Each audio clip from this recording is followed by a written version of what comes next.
All right. Well, hey, my diet disruptors. I'm super excited about today. And I am actually streaming in our Diet Disruptor squad. I am streaming on our Facebook page and in my personal page too. So I'm super excited. So today we are talking, yes, a nutrition coach has poured herself a glass of wine, and we are going to talk about wine today. So I have brought on this amazing wine girl and fitness expert, Christy Berg, and she is going to talk to us about not just any kind of wine. So you guys know I talk all the time about proteins, fats, and carbs and fueling ourselves with food, not feeling deprived, not kind of keeping ourselves when we feel deprived, when we don't have the things that we want, then it feels like we're on a diet. And when that happens, then we are going to just go crazy and binge or just feel totally frustrated. And so I love my wine. Christy loves her wine, but we're both fitness experts. We're both health pros. And one thing we do differently with our wine is that we have clean crafted wine. And this has been such an eye-opening find for me that I felt like I needed to share this with all of you. We talk about clean eating all the time. And wine, I always say, is a carb. And yet there's so much garbage in wine that it almost feels hypocritical of me to be like, yes, we should try to eat as healthy as possible. And we can have our wine, but you can have wine with toxins and added sugars and all sorts of garbage in it. And it doesn't have to be that way. And that's what we're going to talk about today. It's so cool. So we're going to get an amazing lesson from Christy. She is a director in Scout and Cellar, which is a clean crafted wine organization. I've talked to some of you about it because I have tried clean wine before and I haven't liked it. And so it was sort of like, well, all right, I'm just going to treat it like a carb. I won't do it a lot, and I'll just deal with it. Well, it doesn't have to be that way anymore because you guys, I have not had a wine I don't like. And there's a really important reason why their wines are so good and they curate really high quality, good tasting wine. And that's what Christy's going to talk about. So fitness pro, health pro, and wine connoisseur, Christy Berg, is here to talk to us all about it. Hey, girl. Hello. Thank you. Thank you for having me. And cheers to you. Oh my gosh. I know. It's like happy hour. It's fine. I know. I'm a big believer in not depriving either. That's when all, bad things happen when you deprive. You can have it all. You just have to pick the right choices and, create a little bit of moderation within that scheme. So I love what you're doing and I love partnering with you. So thanks for having me. Yeah. So talk to us about this whole thing, the clean crafted wine. Now, we talk organic, we can talk about just what does that mean? Because I think the idea of it sounds really great, but what is it actually? Well, this is actual wine that tastes like wine was intended to be enjoyed. Basically just grapes, no added sugars, no pesticides, no sulfites, no added sugars, none of the crud that our industry, even in foods, or they don't even make homes the same anymore. Clothing is mass produced, cheaper, faster. We import from China because everybody's looking at making their end meat a little bit higher. They want a bigger profit margin. And so they do so in the cheapest, fastest way possible. We see that in food all the time too, right? Well, there's middle aisles in grocery stores, and there really shouldn't be. There's really no need for all of those middle aisles. We always say, shop the perimeter. Yes, we do. But the wine industry took a hit. Back in the day, 20s, 30s, wine was just wine. And in Europe, they still believe in wine as wine. Their FDA or regulating bodies don't allow for all the crap and yuckiness to be added. So people love to go there and enjoy that wine, and they wonder why they feel so good after one glass or one bottle. They're always out hiking and doing all these amazing things the next day, and then they go home and they try to drink mass-produced wine, and they're like, what the heck? It doesn't make sense. Well, we don't have food labels on wine, which is super frustrating. So I, being in the fitness world, having a balanced food approach, know that, yes, I'm going to have to sacrifice my wine. And but I don't want to. When my girlfriend introduced me to this, and she, was blown away that I was a sucker for the, Woodbridge mass-produced Chardonnay because it was cheap. And not that, I like to call myself a connoisseur, but I'm really not. I'm not a fancy wine lover. I drink the $10 stuff because it fits my budget and I didn't mind the taste. But I also didn't know why it was so bad. And so when my friend introduced me to this clean crafted, I was kind of blown away at what she told me about the wine I was drinking. And that is what, changed me forever. And so I'm super excited to share it with all other people who, like me, want to have wine and want to kind of lead a balanced lifestyle and enjoy it without all the headaches and the nasty side effects. Oh my gosh. Well, that's actually a huge part of my problem. When I started looking into clean wines, it was because I could have one glass. I did a whole thing on how I didn't have wine for 2 months last year. And I wrote a blog about it and why it was really important for me. Not because I felt like I had a problem drinking. I just needed to learn how to say no to things that I really wanted sometimes. Like it was the discipline of declining. So I was like, what's the one thing that I really love that I'm going to have a hard time saying no to? And it was wine. And I did it. And then after those 2 months, I had my first glass of wine again. And I got headaches. I was stuffy, one glass, and I felt sugar. And it was just like this, even dry wine, and I couldn't quite figure it out. And that's when I started researching and came across you and was like, oh, it's all that garbage. It was like I detoxed myself from all the garbage that was in wine. Yep. Yeah. Yep. So it's crazy. So true. It's kind of like going, and when I first tasted my first glass, I was like, wow, this tastes different. I'm not really sure, I wasn't sure if I loved it or not, but I liken it to, when we train our clients in personal training and they're used to eating cheeseburgers from McDonald's, they think it tastes good. And we tell them they've got to integrate some, vegetables or some salads. And honestly, salads do kind of suck at first. But what happens when you eat enough of them, your body starts changing. You start to feel a little bit better. The kale that once tasted awful actually tastes pretty good now. And then when you do have a cheat day or whatever they call it nowadays, or you inadvertently have to go to the McDonald's drive-thru and you eat that cheeseburger, you feel sick. Because you just kind of detoxed your body from the crap. So this wine is the same way. So I will say my very first glass, I remember it was a Pinot Noir, and my husband and I, we smelled it and then we tasted it and we were like, oh my gosh. Oh my gosh. Like it was really, really good. You're actually tasting the wine. So it was wine, what I love. And like, I'm a Napa girl. Like I love to go to Napa. That's where my vacations are. Right. So, all right. So talk more about what's in wine. Okay. All that stuff. Cause it's hard to then drink another glass of wine that once you know. So beware. Right. So what I just want to say, what could be in your lurking in your mass-produced wine, and not all mass-produced is bad. There's about, I think the number is about 4% of all wines made worldwide are actually probably clean crafted. They would match our clean crafted standards. 4%. So that's a teeny tiny piece of the pie.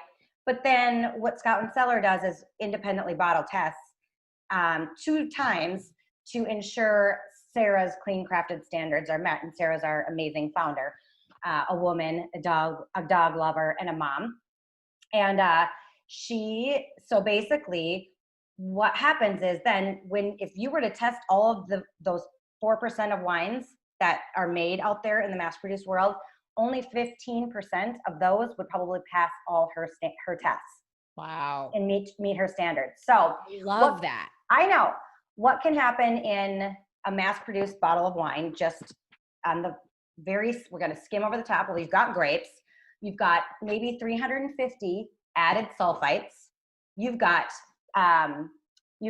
basically 16 grams of added sugar. Some of your sweeter whites could have up to 30 grams added. Now, that's a lot. You could have ferrocyanide, ammonium phosphate, copper sulfate, mega purple, which is the reason that, your teeth stain after red wine. There's no mega purple in our wine, so you'll never stain your teeth, which I love. Stains because of the mega purple, not because of the red or the skin on the grapes. Correct. Yep. It's a dye. So what about like GMO ingredients, okay. synthetic pesticides.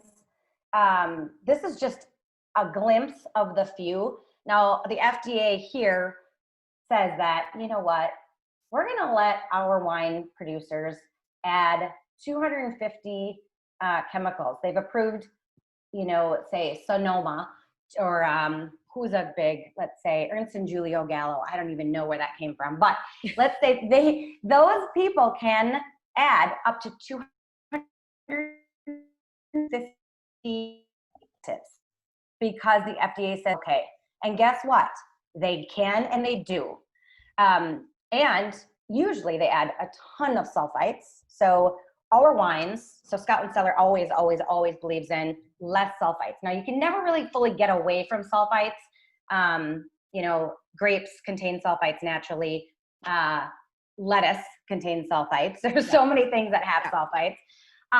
But you don't have to add. So the FDA here allows about like 300 sulfites to be added to a bottle of wine, where Scout and Cellar will only allow maximum of 100 sulfites per bottle, and most of the reds are 50 or less. So even if so that's what gives us the headaches, right? And it's not just that. Okay. So you really can't, if you show your other graphic, you really can't narrow it down to one reason, Carrie, that you could be getting the nasty side effects from wine. It's not just the sugar. It's not just the lack of pesticides. It's not just the 250 additives, and it's not just the sulfites. Okay, it's this whole clean crafted picture right here. Okay. What Sarah, who was our founder, she's an attorney. She turned sommelier because her family loved wine, and they actually own one vineyard. And so she said, you know, I love this so much. I'm gonna become, you know, a connoisseur actually of wine. And you know, when she would study 1 glass or 5 glasses, didn't matter. The result was the same. The next day was that god awful, you know, atrocious headache. So she set out to figure out what the heck was causing these headaches. And that's when she uncovered the truth about mass-produced wine. She consulted with vintners and medical experts across the world. And she realized, she said, you know what, chemicals belong in a swimming pool, not in your wine. And so Scout and Cellar will scout the world for clean crafted vineyards that adhere to these standards, okay? So these grapes they're either organic or biodynamic and sustainable. So good grapes don't need the pesticides, okay? Your mass producers have miles of vineyards, and they, you know, picture the airplanes flying over, spraying the heck out of these grapes because they can't hand pick these grapes, right? Miles upon miles, like we don't have the labor, or they're not going to pay the labor to do that, right?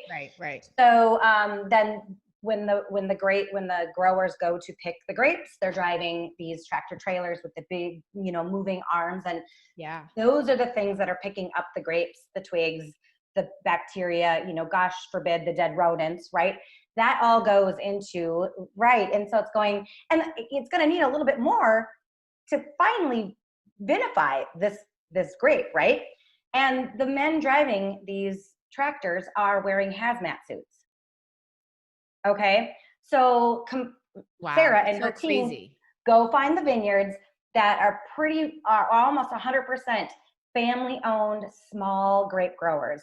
The people who work there are typically, you know, grandma, grandpa, aunt, uncle, you know, family, hand picking these grapes, inspecting for bacteria, imperfections, and then they're being vinified by hand versus in a lab. Okay. So your mass produced wine, it could be recreated in some lab, right? Like we kind of say, what the heck is cereal? You know, sometimes we have to fall back on cereal, but we're like, is it really even a food? Like, how did it get to the cereal form? Dr. Mark Hyman calls it a food-like substance. Like, there might have been something in that at one point, but then it went through this whole process, and now it's in a box. So these grapes year after year are delicious and distinctive. Now, when I drank my Woodbridge year after year after year, 2011, 2012, 2013, vintages would change, and I didn't even pay attention. But you know what I do know, looking back, that wine tastes the exact same, gosh darn it, from year after year after year. And guess what? Nobody understands this, but wine isn't supposed to taste the same year after year after year after year. It's supposed to be different. If a grape or if a bottle tastes the same year after year, it is magical. It means like the stars, the moon, Earth was magically aligned, because it's not there. This is wild. These are grapes that beat to the, drum of their own drum, I guess. I don't even know if I said that their right. Their own climate or weather for that year. Everything, frozen tundra, fires are going to affect the way a grape will taste once it's in the bottle. And one of the things I see on this graphic too, what I really appreciate and I think is important is that they're harvested from those old vines. And that's part of the magic of good wine, that they come from old vines. Correct. And all of these are like, just in all the wines that I've tried, I love to look at the story of the vineyards, and they're like 20, 30, 40, sometimes older years old. Oh yeah. Yeah. Our mass produced friends don't have time for that. Right. We want it cheaper, faster. And so what you get is that's why the wine tastes so darn good. And since it's not covered up by added sugars and added chemicals, you're actually tasting that wine and enjoying it. And you're not getting the nasty side effects that most people, inadvertently end up getting after a while. I'd love to also just hone in a little bit on that idea of this. A lot of these are family owned farms and vineyards. And I have a friend that is a winemaker, and I know how hard it is to get distribution in the US. It's a political nightmare.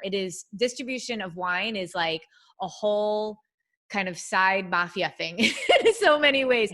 And I love that Scout and Cellar is really kind of leading that charge and being able to get these, decades old families into the market, because so many of them can't sustain a lifestyle because all the mass produced wines are really take over the market. And so I think that's special too, just as we think about local businesses, especially in this time of the world that we're in, it's important to be able to support those. All right. All I'm looking at right now is that picture in the middle of the glazed donut. What is that all about? Okay, this was what attracted me, because you and I would probably never eat a donut. And if we did, we know what the repercussions are. And well, I'll have it with protein sometimes if I ever do, but I rarely do. Yeah, you're like, I don't know, I'm just going for the donut. Right. And I know sugar's my enemy. And so because wine beats, to the tune of its own drum, and if sometimes if it doesn't, guess what? If a wine doesn't turn out the way it's supposed to, it a lot of times will taste like a green pepper. Okay, so Costco, Total Wine, you've got these contracts with these big heavy hitters. They can't bottle, Kendall Jackson Chardonnay that tastes like green pepper. Nobody's going to buy it, right? So what Kendall Jackson says that they can do, luckily for them, they can make it taste like the buttery, creamy 2011, 12, 13, 14, because they can add 16 to 30 grams of sugar on average to a bottle. Yeah. Okay. Yeah. So that's why, when I saw my girlfriend post about this, who had told me about this wine, and I magically saw her Instagram, the next day, and I was like, oh my God, what? So I and I said, so tell me, like, what are the calories then? If Scout and Cellar doesn't add any sugar, she said, well, it's like 30 to 50 calories less per glass. I was like, okay, I like that. And she said, when you're talking carbs, your average glass of mass produced probably has 8-9 carbs, and which are all sugar. It's all sugar too. But your average glass of clean crafted, because the residual sugar also is always listed on our website, which I love. Yeah. We're talking like 0.05 grams in a bottle, or, it's a little bit, every grape is a little different. So it's the residual sugar, what's left after, it's basically the sugar has eaten the yeast and turned it into alcohol. And that's what's nice, is then you're talking not even a carb for a glass. So not So that you guys, crazy. So I used to say wine is a carb. It's like right, not even true anymore. right. Now you don't even know what to categorize it is. I mean, it's sort of like, I'm not going to say it's free, y'all, because I'm not going to say just drink wine all the time, but really, Right. I mean, that's like, you could pair your, like, you know, your wine with a regular meal now. We used to say, you know, really, that's instead of your carbs. Have a lot of veggies and your wine, and like you're still getting all your nutrients, and that's like so wild. Right. I also think that's such a big reason why I'll have a lot of people say they're living the lifestyle, because we talk about our 4 weeks to wellness lifestyle launch where we're eating super clean for 4 weeks, and then we dig into the lifestyle where we can start to integrate wine or, you know, the things that we feel like we've been missing. And then I'll have people say to me, you know, I feel like I'm just at a plateau and it doesn't matter, like I can't move. And when we think about how much sugar they're drinking in wine, that added sugar, as well as toxins, even if we're doing everything right, it's no wonder we're plateauing. I mean, correct. Right? Yep. So this changes everything in that way. And you're going to be much happier. No headaches or any of that kind of stuff. And there's Right. something about when you're eating clean, like how that feels. And like when I drink clean wine, there's just a different feeling around that. And I hate food making us feel guilty, but wine, if I have more than a glass of wine, that guilt will start to seep into me, knowing that, you know, there's a lot of sugar and empty calories in wine, and that kind of gets to go away a little bit, which is nice. I'm not advocating drink 6 glasses of wine, but it's still, when you want to have that night out, you can do that and still feel really good about the choices that you made. And so I also think, though, a lot of you just said about they add that sugar to get that buttery taste, but the reason why Scout and Cellar doesn't have to do that, or they curate reds that don't have to do that, is because of the process they use with regards to bottling in their old vines, right? Yep. Yeah. Good grapes don't need the pesticides, the added sugars, or any of the chemicals. And sometimes, like, and it will taste different, but again, we're not going to bottle a green pepper either. Yeah. You know, what will happen is you instead of saying, okay, we've got the 2020 Muscat Blanc, we might say it's a Muscat blend. So you blend it with, you know, a different grape varietal to still give a really nice, great white wine, but then you change the label. So what manufacturers here do is we can't change the label, right? Yeah. All consumers want same, right, and cheap. So it's earth-shattering to find. So speaking of, though, cheap, the thing that I thought when I first started learning about this and researching it was how expensive clean wines that didn't taste very good were. And what I am seeing with Scout and Cellar is that they're not that expensive. Like, it's unbelievable to me what a high quality bottle of wine I can get for $20. Correct. Without all the crap. With none of the crap. Like, this to me is the perfect swap. You know how we talk about do some healthier swaps? Have a protein bar instead of a candy bar. Have seltzer instead of soda. Okay. All of it, though, is a little bit like not exactly the same. This is a swap that's literally exactly the same. Like, price point, taste is amazing. And if anything, it's just such a better, you know, better quality and better for us. Yep. And better enjoyment. Swap. Yes. 100%. So awesome. So awesome. You can have your wine and lead a fitness, healthy lifestyle, which is, I'm so grateful for this company that it landed in my lap or it crossed my path, because it fits right in. And I mean, one of the things that I loved when I first learned about Scout and Cellar was when they said they were disrupting the wine movement. And I'm like, hello, that's what we're doing at Disruptive Nutrition. So it's such a good combination for us. So I just want people to realize, like, this is such an amazing option. And being educated, and really, I say this about our skincare, I say this about our nutrition products, just because something has a pretty label, or just because it's expensive, or just because it's marketed as healthy, it is not. And so what we have to do is be better informed consumers of the things that we are putting into and onto our bodies. And for me, And for you, wine might not be a thing, right? It might be ice cream. It might be something else that you feel like is your indulgence. I love wine, and I love the art of wine. I love the socializing around wine. I love so much of the social and the artistic pieces of it. It's as well as the taste and obviously all of those kind of things. But to me, it's like this art and science that come together in such a beautiful way. Meeting winemakers is such a really amazing experience to see their craft. And so for me, I want to be able to put things in my body that are still serving it, or not harming it, right? And just because something is expensive or has a pretty label does not mean anything. And because it doesn't need to have information on the label, I can almost guarantee you, if it doesn't say organic or clean crafted or any of those things, it's not. Because if it was, they would make sure you knew it. Correct. So I think that's huge. So I will put some links in here for people to know where they can get it. Right now, there is free shipping on the wine. It is like so easy and simple to just go online and order. They have a wine club that is, to me, I love a good wine club, and I've of course canceled all the wine clubs that I was in.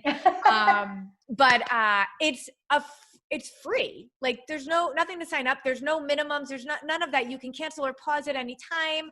It's free shipping. It's just an easy no-brainer swap if you are a wine lover. If you are not a wine drinker, I'm not telling you should go start drinking wine. I am just saying if you already are and you love a good glass of wine. And I also think if you have plateaued and you still want to enjoy your wine, this is such an easy swap. It's just about what we put in our bodies. This is grapes. That is literally it. And when you look at this picture, it is so concerning to me what we're putting in our bodies. And it's so hard for me to drink anything else. Right? I've done the same. I made the switch and I'm not going back. Christy, thank you so much for taking time out of your day to share with us. I think it's just so eye-opening and educational. Christy is a member of our Diet Disruptor Squad. So if we have questions for her, we can always ask her. You can tag her in that. If you are watching in my personal page or in our business page, then just put some questions down in the comments and we'll make sure we get back to you on that. That's it. Christy, thank you so much. You're welcome. Have a good rest of your day. I'll talk to you later. Cheers. Oh, wait, ready?